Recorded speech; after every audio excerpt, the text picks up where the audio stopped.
Hinagupit ng dalawang buhawi ang Hubei province sa China. Hindi po bababa sa 11 ang nasawi.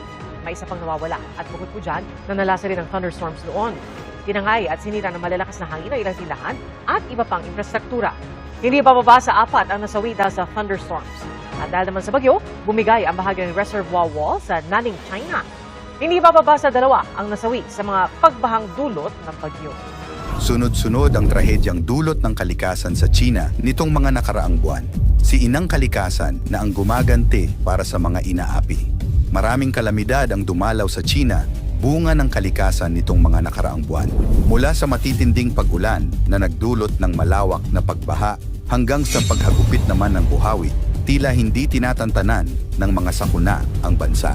Milyong-milyong tao na ang naapektuhan at libo-libo na ang mga nasawi. Kailan kaya ito matatapos?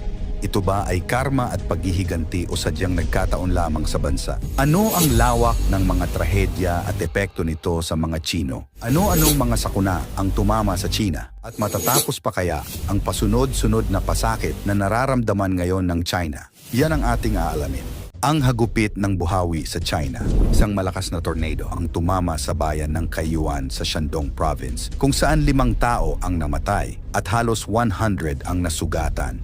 Ayon sa Dongming County Emergency Management Bureau, ang tornado ay nagdulot ng matinding pinsala kasama na ang pagkasira ng 2,820 na bahay. Ang mga dramatikong video na kumalat sa social media ay nagpakita ng pagbubunot ng mga bubong ng mga bahay at pag-alis ng mga puno habang tumatapon ang mga debris sa hangin. Ngunit ang tornado na ito ay isa lamang sa maraming naganap sa China. Noong Abril, isang tornado rin ang tumama sa Guangzhou na pumatay ng 5 tao at nasugatan ng 33. Bagamat hindi kasing dalas ng mga tornado sa Estados Unidos ang mga tornado sa China, karaniwang hindi hihigit sa 100 tornado ang nararanasan sa China kada taon, ngunit hindi bababa sa 1,772 katao ang namatay dahil sa mga tornado. Ang pinakamalakas na buhawing humagupit sa China ay ang tornado na nangyari sa Funing, Yancheng, Jiangsu noong Hunyo 23, 2016. Ito ang unang tornado sa kasaysayan ng China na nakumpirma bilang EF4. Ang nasabing tornado ay nagdulot ng pinsala sa mga bahay, paaralan at warehouses at nagresulta sa pagkamatay ng 98 katao at pinsalang 846 iba pa. Isa ito sa mga pinakamatinding tornado sa bansa sa loob ng 40 years.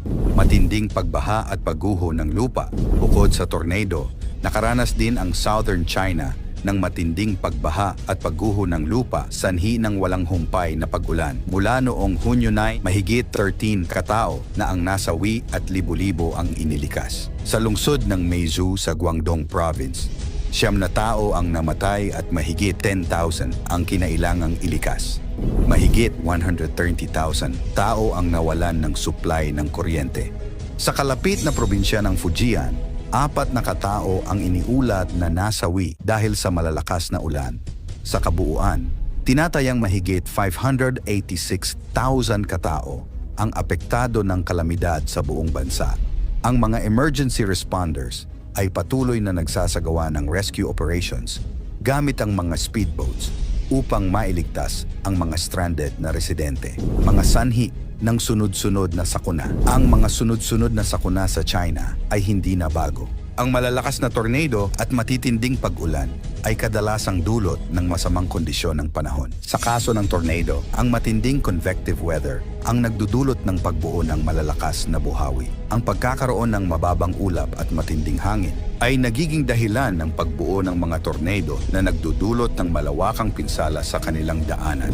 Samantala, ang matinding pag-ulan ay nagdudulot ng flash flooding at mudslides na lalo pang pinalala ng mataas na level ng tubig sa mga ilog at iba pang daluyan ng tubig. Ang mabilis na pagtaas ng tubig ay nagiging sanhi ng malawakang pagbaha na naglalagay sa panganib sa buhay at kabuhayan ng mga residente sa apektadong mga lugar. Ang ulat ay natagpuan na ang bansa ay nakaranas ng pinakamainit na taon mula noong 1901 at na ang mga matinding panahon at kaganapan sa klima ay may posibilidad na maging mas madalas at mas matindi. Posible na ang sunod-sunod na mga sakuna sa kalikasan sa China ay may kaugnayan sa climate change. Ang climate change ay nagdudulot ng pagbabago sa sistema ng panahon, kabilang ang pagtaas ng temperatura ng mundo, pagbabago sa pattern ng ulan, at paglakas ng mga extreme weather events tulad ng malalakas na bagyo, pagbaha, at buhawi.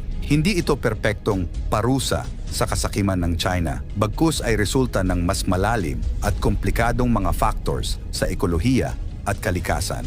Ang pag-unlad ng industriya, urbanisasyon, at iba pang hindi makataon gawain ay maaaring nagdagdag sa pagkasira ng kalikasan na naglalagay ng mas maraming tao sa panganib sa mga natural na kalamidad.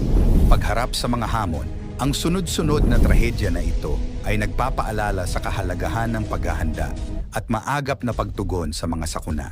Ang pamahalaan ng China ay patuloy na nagsasagawa ng mga hakbang upang mapabuti ang kanilang kakayahan sa pagtugon sa mga kalamidad. Kabilang dito ang pag-develop ng mas mahusay na sistema ng pag-monitor at babala para sa mga tornado at ang pagpapalakas ng kanilang kapasidad sa emergency response. Sa kabila ng mga hamong ito, ang China ay aktibo sa pagtuklas ng mga paraan upang maibsan ang epekto ng climate change at paghahanda sa mga sakuna. Ang mga hakbang tulad ng pagpapaigting ng environmental regulations, pagpapalakas ng disaster preparedness at response, at pagtuklas ng mga renewable energy sources ay ilan sa mga ginagawa upang matugunan ang mga hamon na dala ng climate change. Ang sunod-sunod na sakuna sa kalikasan sa China ay nagpapaalala sa atin ng kapangyarihan ng kalikasan at ang kahinaan ng tao sa harap nito. Sa kabila ng mga trahedyang ito, ang determinasyon at pagsisikap ng mga tao na magkaisa at magtulungan ay nagbibigay pag-asa na malalampasan nila ang anumang pagsubok. Severe drought. Dahil sa labis na nararanasang init, ang bansang ikalawa sa may pinakamalaking ekonomiya ay nasa peligro. Dahil sa panahon, ang lugar ng China na nagpe-produce ng bigas at trigo, wheat, ay nanganganib. Naapektuhan ng grabe ang summer planting season ng bansa dahil sa mataas na pagbabago ng panahon. Mayroong emergency alert sa 17 probinsya ng China na nakakaranas ng mainit na panahon. Noong nakaraang taon, ito ang pinakamainit na taon sa kasaysayan ng bansa. Sa sunod-sunod na kamalasan na bumibisita sa China, kailan kaya ito matatapos? Ito ba ay karma at paghihiganti o sadyang nagkataon lamang sa bansa? Walang ibang mahika o komplikadong eksplanasyon kung bakit ito nangyayari. Siyensya na ang nakapagsasabi noon pa lamang na matindi ang bagsik ng climate change.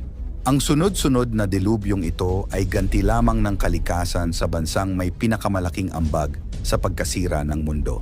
Sa iyong palagay, ano na lamang kaya ang kahihinatnan ng China kung ang sunod-sunod na dilubyong ito ay hindi na tumigil pa?